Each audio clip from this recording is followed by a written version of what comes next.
Okay, let's talk about some homework problems. So first, we are looking at number 46.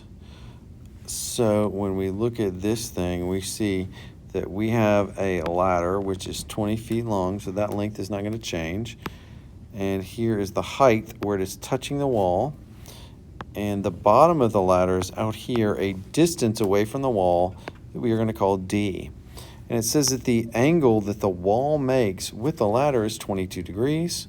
So here's my height, my distance, and my 20 feet.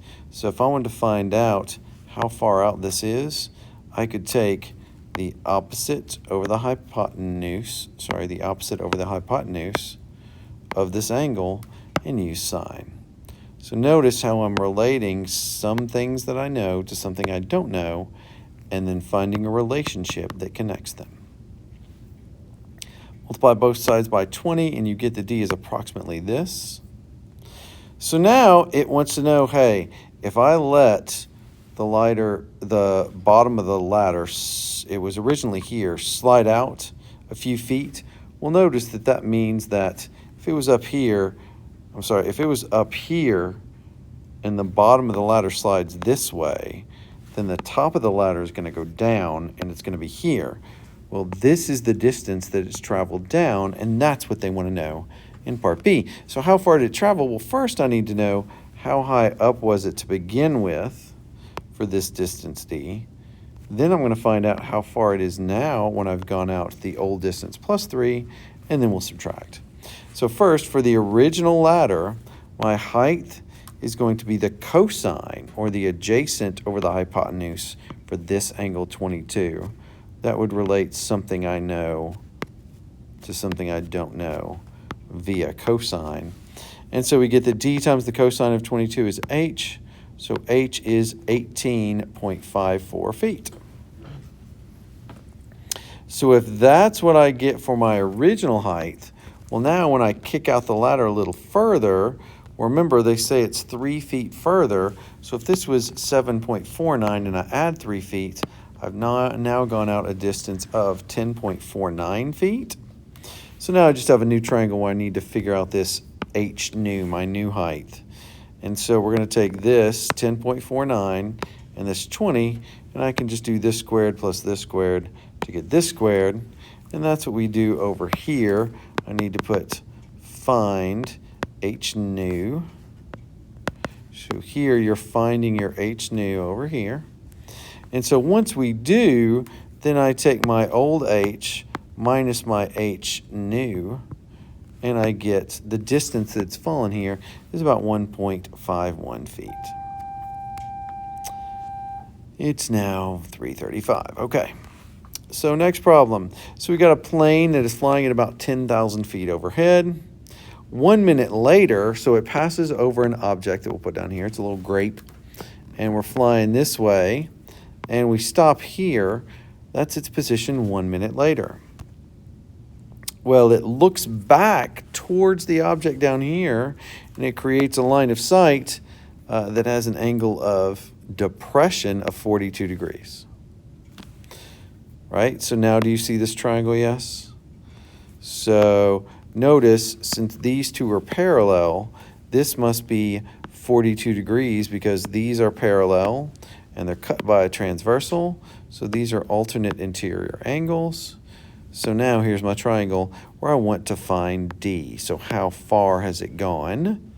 When I do, I get that for 42, its opposite over adjacent is the tangent of 42.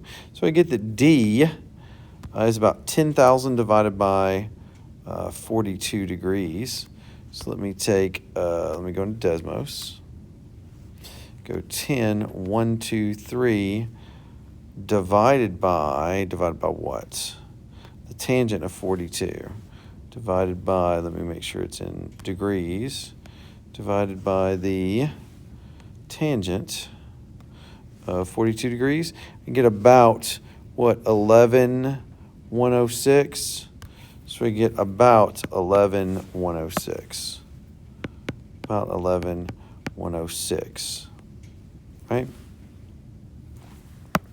So if it went about 11,106 feet per minute, and I multiply that by, so that's feet per minute, right? If I multiply that by this well-chosen one, which is minutes per hour, 60 minutes in 1 hour, and then multiply that by 1 mile over 5,280 feet, so let me move that over, 80 feet, then we're going to get approximately 126 miles per hour. So let me go ahead and export this. So, well, I'll wait and see if there are any other mistakes. All right, so 52, we are driving along here, and at 1 p.m. we look up at the top of a mountain, and we open up an angle of 10 degrees.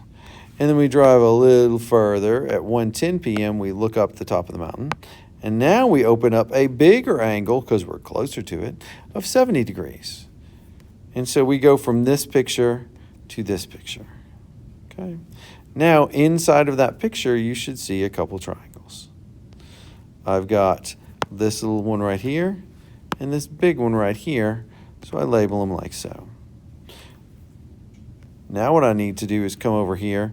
Now when I look at those triangles, for this triangle, this is the height of the mountain. This is a distance, we'll call it x. I need to give that a name. That's really the key part of this problem.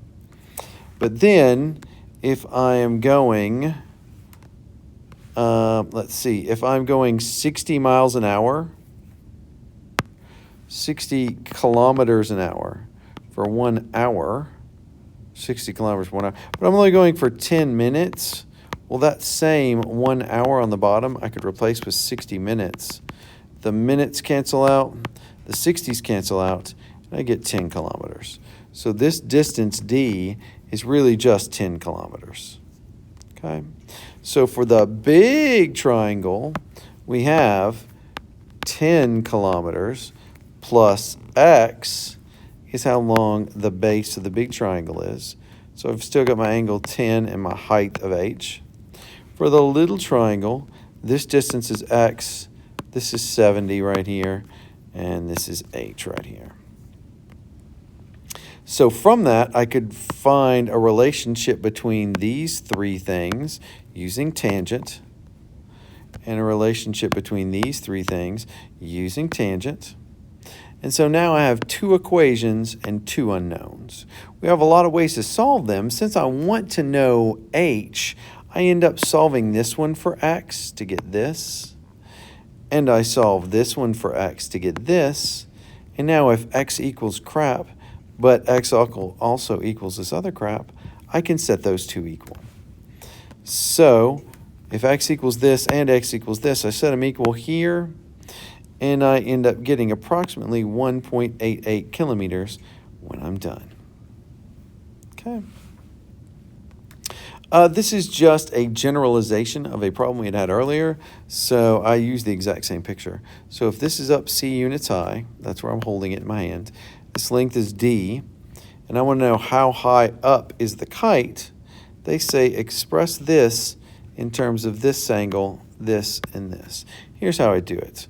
Well, what I would do is I would call this little height right here, this is my total height minus, or cut out C, so this height right here is just height minus C. And so now I have a right triangle with two sides to relate to an angle. In this case, it's the opposite and the, should be the opposite and the hypotenuse. So it's not going to be cosine. So it's the opposite. So that's going to be sine. What was I thinking? So that's going to be the opposite, which is the sine of alpha. Boop, boop, boop. The sine of alpha is its opposite over its hypotenuse. It's going to be h minus c divided by d. Then you multiply both sides by d, and we get d sine of alpha is equal to h minus c. In other words, d times the sine of alpha plus c is what that height is. Pretty cool. And that makes sense. Anytime we have a height or a y, we would expect it to be related to sine. So this kind of does make sense. Then for 63, it's our last one. So it says that we've got a port, and the first ship goes out this way. It went north, but 34 degrees west, so that puts it over here. And then the second ship went north, but 56 degrees east, so that puts it over here. The first ship left at 1 p.m. and traveled till 3, so that's 2 hours. Since it was going 24 miles per hour for 2 hours, it went 48 miles as its distance. This started off, ship 2 started off at 1:30 and went to 3, so it only went 1.5 hours at a rate of 51 miles per, and so it went a total distance of 27. It would like to know first, what is the distance between the two? So, well, we know that this is 34 and this is 56. Well, that means that this angle between their two bearings is 90. So now all of a sudden I've got a right triangle. I could do 27 squared plus 48 squared must equal d squared, and that's what we do over here. So that's the distance between them. So now I've got this picture. Well, then it wants to know what is the bearing from this first ship over to the second ship. If I want to know that bearing, well, as soon as you say bearing, I get my bearings by drawing my north, south, east, west bearings.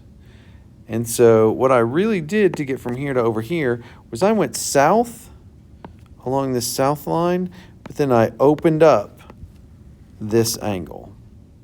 And then I say, okay, do you notice that this angle is going to be this alpha plus this beta will get me my bearing angle over here.